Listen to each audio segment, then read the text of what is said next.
Hey guys, it's Pamela Price here, and I wanted to talk about this situation that's happening with the spray tan. So this is something that obviously we can't for sure diagnose. This is something that happened after the spray tan. The top photo is the front of the body. Obviously the back is the same client, the back of the body. Now, since this is not my client, it's hard to say exactly what happened, but I know the brand was Mind Tan and the artist didn't have any specific issues with that in the past. So if you look closely, we're going to talk about the first photo first, the top, the front of the body. There's a couple different things going on.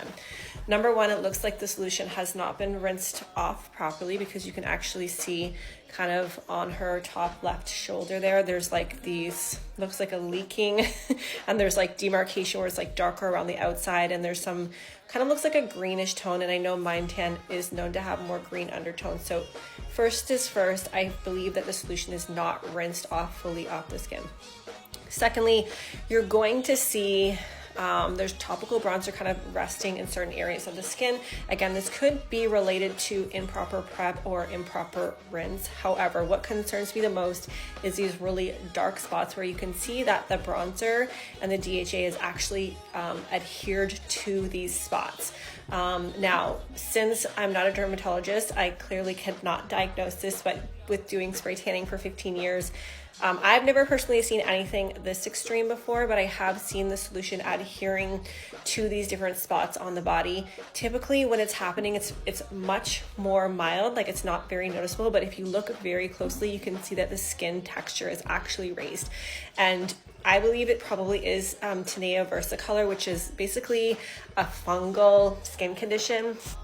And can sometimes, depending on the severity of it, this one looks extreme, can cause uneven patches because the affected area absorbs the DHA completely differently, like it overly absorbs its texture on the skin essentially. And since we can't diagnose it, the only recommendation that I have is to obviously have the client gently exfoliating the skin using spray tan safe products. In addition to that, you could recommend an over-the-counter antifungal shampoo like Selsun Blue. Could be an option, and they're going to use it as a body wash. However, they should definitely see a doctor. They should definitely go see a dermatologist, show them pictures, and get to the doctor as soon as possible.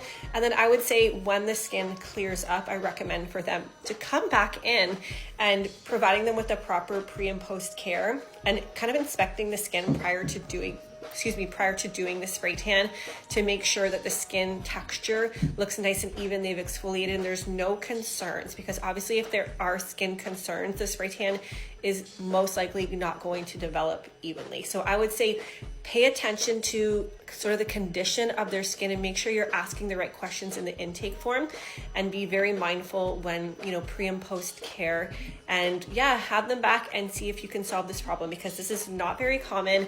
But we don't want to scare people off from getting spray tan. So let's do our best to give them the best information as possible and then welcome them back so they can have a better experience.